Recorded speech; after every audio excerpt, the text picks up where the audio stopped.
one day I sat down with him, and like as I was coming up with the name Bronze and Blackberries, he was telling me stories about what this area was like when he was a kid. And he was saying how, like, you could be up on any given weekend, you might have Count Basie and Duke Ellington. One will be playing on Long Street, the street that we're on now.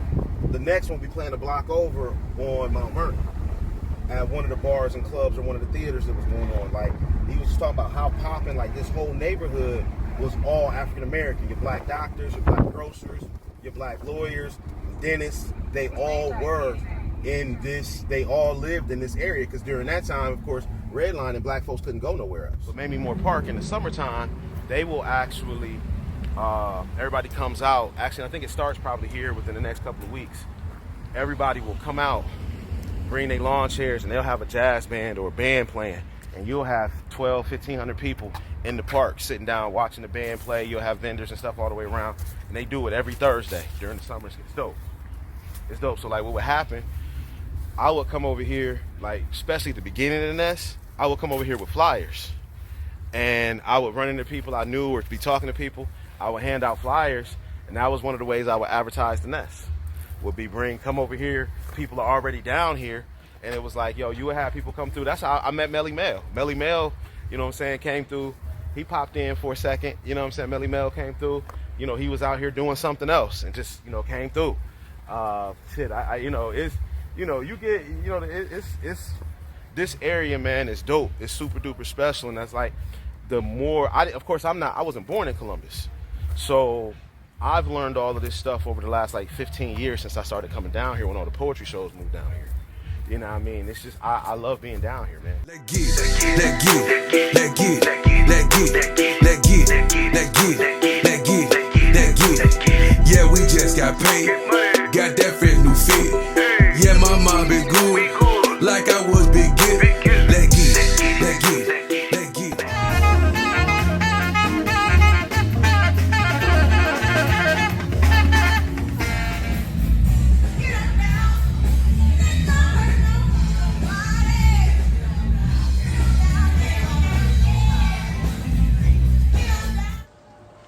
My poems didn't go over well in this room. They'll go to a room they're not familiar with. My poems didn't go over well.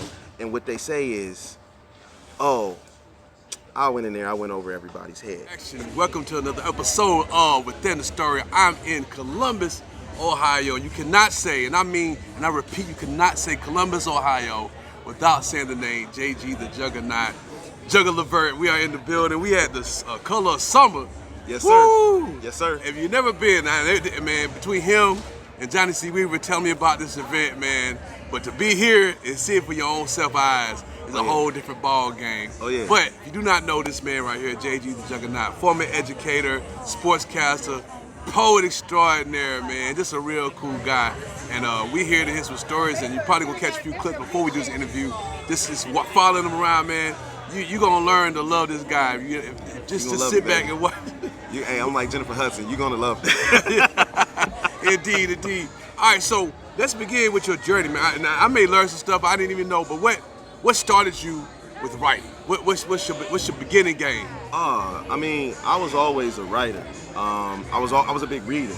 Like, I was the kid when I got in trouble. My mom would send me to my room, and it wasn't punishment because my grandmother had gotten me. I don't even remember what it was called, but they used to send you the 2 hardbound books per month. So I had a real nice book collection when I was young, and I would just go in my room. If I got in trouble, I would just read those books until she realized that's no longer punishment.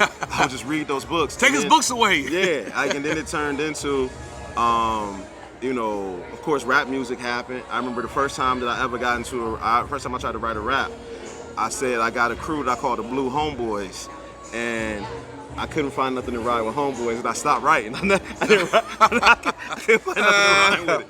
But, you know what I'm saying? And so, like, the reading, listening to rap music in the 90s growing up, you know, and then I was probably about 25 when I actually found my way to stage. Yeah, about 25. Now, what was that like, your first time getting on stage? Walk us through the experience for us. I mean, I think I was no different than any other poet. I was nervous. I had my piece of paper in my hand. I mean, let's be real here. We gonna keep it all the way a buck, and I like keep it a buck. This First is a show of all, you can do that. let's be real. there is no man that ever gets into poetry and there is not a woman somewhere in the story. That's number one. There's a woman somewhere in the story. Isn't that like most movies though? Yeah, there's a woman in the story. Yeah, it's a woman in the story. If a man says he's a poet, there's a woman somewhere in that story. And so what happened was I was writing poetry just because I liked writing poetry. And this woman that I had a crush on that I actually worked with walked in my office one day and was like, "What you doing?" She's like, "I'm writing a poem." She's like, "Oh my God, you write poems?" So I sent her the poems. And she's like, "Oh my God, these are great. You should come to my poetry show not my poetry show. You should come to my open mic." And I was like the only poet at this open mic, but it was like I got to spend time with her. And so we wound up dating for a little while, so it worked. You know, it worked. It worked. It worked, you know what I mean? And the thing is that like, you know, poetry lasted, she didn't. So, but you know, seriously, like that's literally what it was. You know, like and you know, and I'll be honest with you, you know, this is a story I know you don't know, and this is a full disclosure moment. I wound up getting her pregnant. Oh wow. And she miscarried. The day before Valentine's Day, I got word that she miscarried. And I was wrecked, depressed, sad. It just so happened that Valentine's Day 2006 was on a Tuesday, which was Black Pearl Poetry Night. And from that point, I went that night, and that was like, I cried all the way up until I went. I held it together.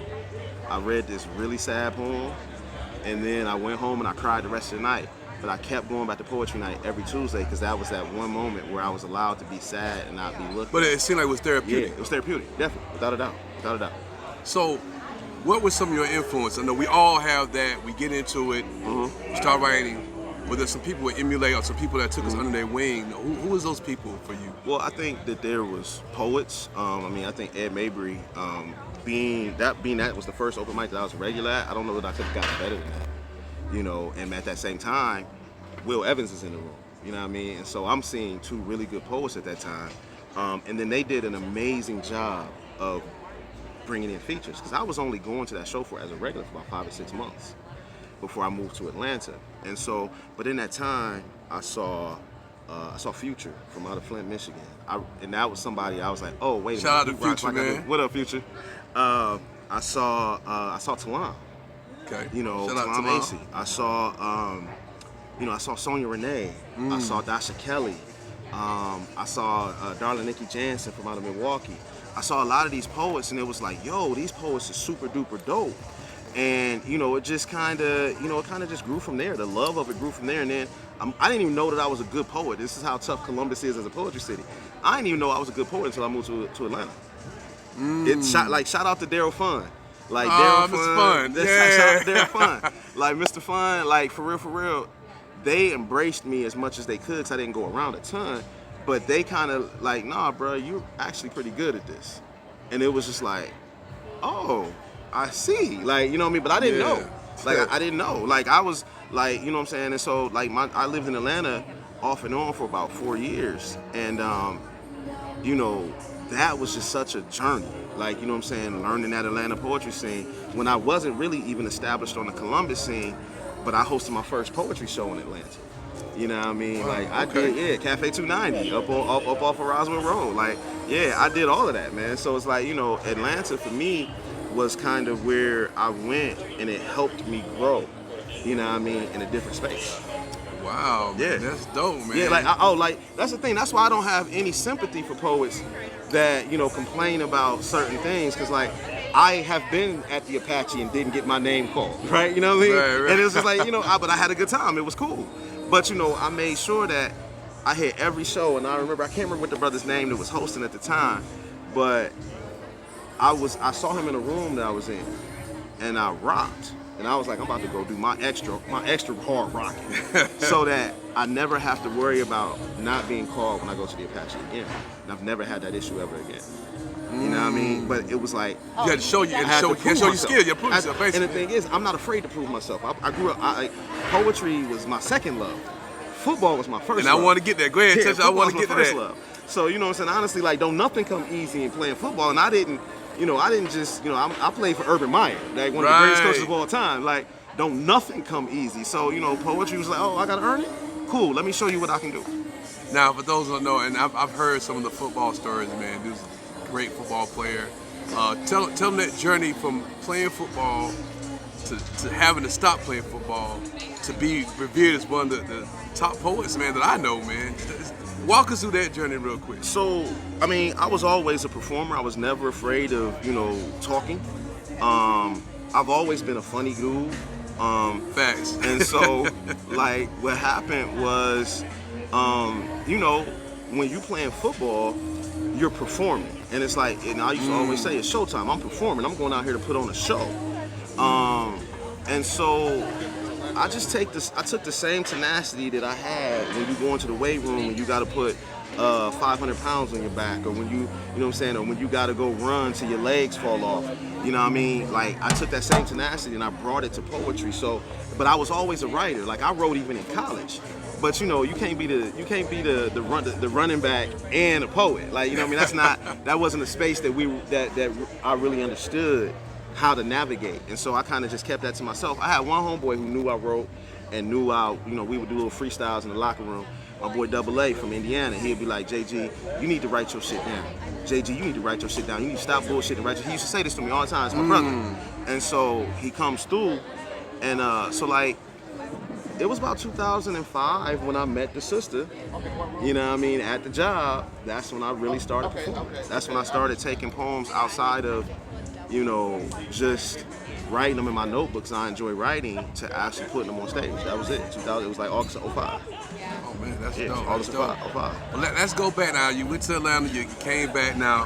One of my great experiences, one of my top 3 venues is the Nest. If you ever come to Columbus, Ohio, those who watching, you gotta check this brother out, the Nest. But how do you end up hosting that? How did that begin? So, there was another brother that hosted the show on Thursday nights, and he had some life changes. And he was like, look, JG, I think that you would be able to do the show justice.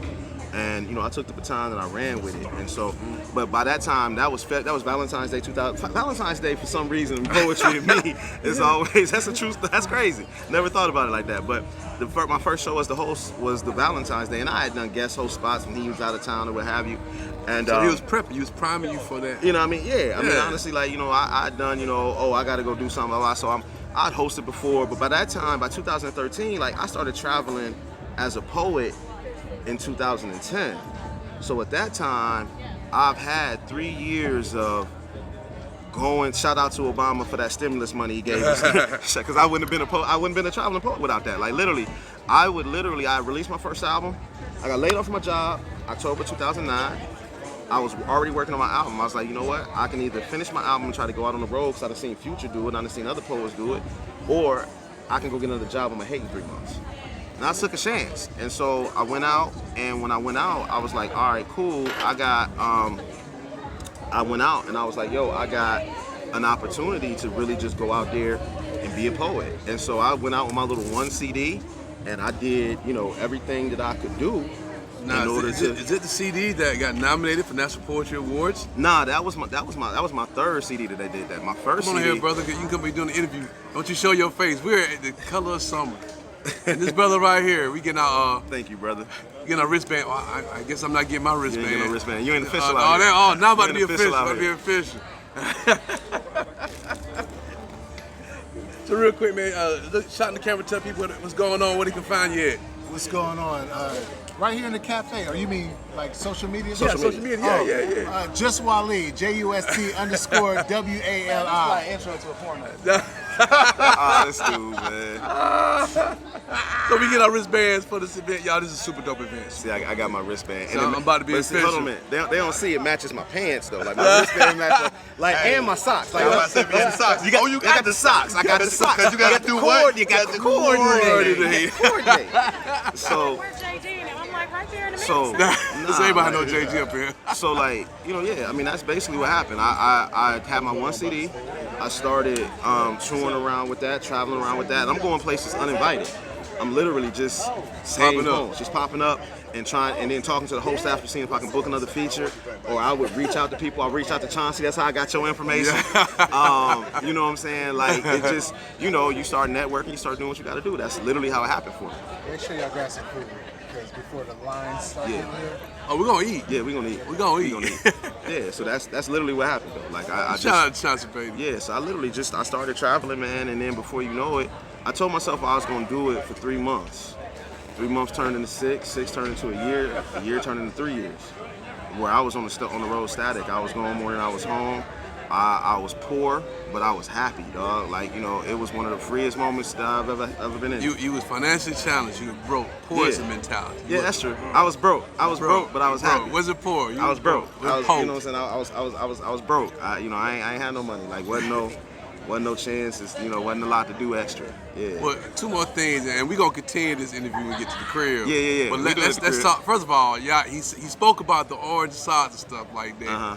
This brother right here, believe it or not, this dude is so stylish. He's the only cat I know that be rocking the plaid pants. Plaid I mean, pants, dude, baby. wait, Plaid wait, pants, now, baby. and you told me something. I want you to tell our listeners what brought that on, man. 'Cause I'm just the only poet I know. All right, so You got the plaid pants and be rocking it. You rocking it. First of all, I gotta stand up a Oh, little. yeah, you gotta let them see the pants. Gotta let them see the pants. You know what I'm saying? Gotta let them see the pants. You know what I'm saying? And he got the orange socks to match. I got the orange socks to match. Nah. So the thing is that, like I said, I played college football. I was a running back, and back then I had a 22-inch neck. The average man's neck is about 15, 16 inches. Yeah. I had a 22-inch neck when I played ball. Today, my neck is about 19 inches, which makes wearing like collared shirts very uncomfortable because my neck ain't long. So some shirts, if they have a high collar, my collar be sitting on my ears. And so, but I never wanted to go to a show in t-shirt and jeans. I just didn't think that looked like you just rolled out of bed and went. I wanted to show that I put some thought into it. Right. So And what that I you did, cared about it. yeah, because I cared. So what I did was but most of us, we wear plain pants, and then any pattern we have is gonna be on our shirt. What I did was reversed it. I put the pattern in my pants. Now I can wear a plain V-neck or mock neck, and if I really want to get fancy, I can throw a cardigan over top of it, and I look like I care, but I'm still comfortable. Because performing with a collar on just isn't comfortable for me. Right. So very rarely will you ever see me performing with a collar on. That's one thing for sure. You won't know until you know. Right. Yeah, you Well, won't know last. I'm sorry. We doing an interview, y'all. Yo, we're doing an interview, yo. Yeah, we did. Yeah. Yeah. Yes, you know what that is and bring it back. Well, wait a minute. Did y'all get us our sidewalk conversation? I don't know. I don't think so. If you do, you gotta edit that, honey. That was hot. Got you. All right. Got you. And don't take my goodie bag. All right, go ahead. Anything happen in the color of summer, y'all. Yeah, anything happens. But yeah, I love that style. A lot of people can't put on, man. Like I really want to give me some plaid pants. Hey man, I'm gonna get you some plaid pants. Bro. 'Cause I'm gonna tell you. I mean, the thing is that I love them, man. The thing is that when you think about men's fashion, right? When you think about men's fashion, we're very, very uniform with our fashion. Plain pants, single color pants, and most of our pants are gonna be earth tones, and you know what I mean, they're gonna be dark or earth tones. You know what I'm saying? A man wearing a bright color or color at all or a design on his pants, just not something you see. And so for me, it just, you know, honestly, I put it on the first time and I was like, I feel comfortable with this. And it's like, you know, and I feel comfortable. And it's like, you know, I feel like, because all of my pants are golf pants, so they're made for movement. Right. You know what I mean? I take them, I get them tailored, they get them everything that they need. And you know what I'm saying? But you know, it's a men's fashion thing. Right, I mean, it's very stylish. Yeah. Well, lastly, and this is gonna be a continuation. We'll continue this tomorrow. will be a continuation. The aftermath of what color Right, summer's gonna be. Because it's like Yeah, we about to get started now. We about to. I want to just segue to this part, and we're gonna finish it up. The crib. Man, I was so proud. Number one, I remember having a discussion when you got nominated and you didn't get the Emmy. But I was so proud when you got the Emmy that, man, my circle do big things, but I was never ever so proud. My man, this is an Emmy award-winning writer right here, man, doing big things. Walk us through that, man. What was that experience like? I know. It had to feel great, but I'm gonna let you speak on it. Nah, I mean, so what wound up happening is you mentioned I was a football player. You mentioned I'm a sports announcer. I announced high school and college football on radio and TV. Great. And so what happened was the TV station that I worked for found out that I was a poet, and I never wanted them two worlds to mix for whatever reason. But once they realized, yo, he's a poet, and they heard some of my stuff, they was like, would you be willing to write a poem for a commercial? and perform it? And I was like, yeah. And so I did it once, and the first year I was nominated and we lost. And I didn't even know I was nominated. Like, they didn't tell me that I had been nominated. So the second year, when I come back, that's when I find out. They're like, oh man, maybe we'll win an Emmy this year. I'm like, what you mean we'll win an Emmy this year? They're like, we about to run it back. We won an Emmy. We were nominated for an Emmy last time. And so I did a second one, and the second one was nominated again. I actually got to go to the Emmys, wore the tuxedo, all that stuff. How was that, bro? Oh man, it was dope. Like, I have a whole new respect for award shows, because what we don't realize about the award shows is that the award show is going to be 6 hours long. The 2 hours they put on TV are just the important awards. But them people been sitting there for 6 hours. That's why you have those people that are like professional seat fillers and stuff like that. And so what winds up happening is, so I go to that first year, and I go to the Emmys that year, and then COVID hits, 2020. And so I done another commercial, it had been nominated again, and then COVID hits. And so there's no ceremony for me to go to. But what I did, I mean, honestly, at this point, I've been nominated twice, I ain't won. I'm at a family cookout that just kind of popped up impromptu. I popped over to my cousin's house, he's having a family cookout. So I called the producer, I'm like, hey man, look, they had like a digital ceremony so I could watch it, but I was like, man, I'm not about to be sitting out here with my laptop. Like, I'm about to enjoy my family. And so I was just like, hey man, you know, call me and let me know if we win.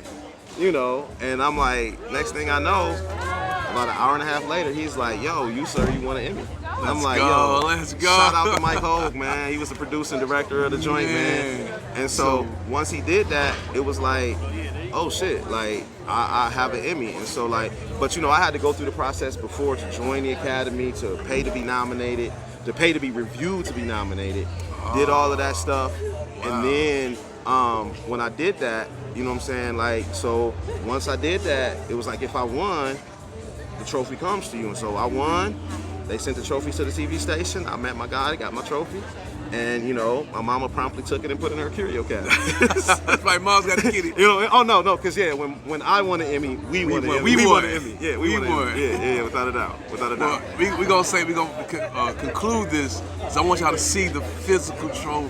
Yeah, we're gonna bring it tomorrow. But let people know where they can find you at on social media. At blamejg, BLAM as in Michael, E, blame, the letter J, letter G. This is my Instagram, it's my Twitter. I believe in branding. blamejg is that brand. So if you search blamejg, it's gonna be me. You're gonna see him. So I'm not gonna go cool yet. We ain't done, but we about to go enjoy this. Better go get some food, go color summer. All right, we see y'all a little bit. See y'all in the morning. Yeah, that's that feel good.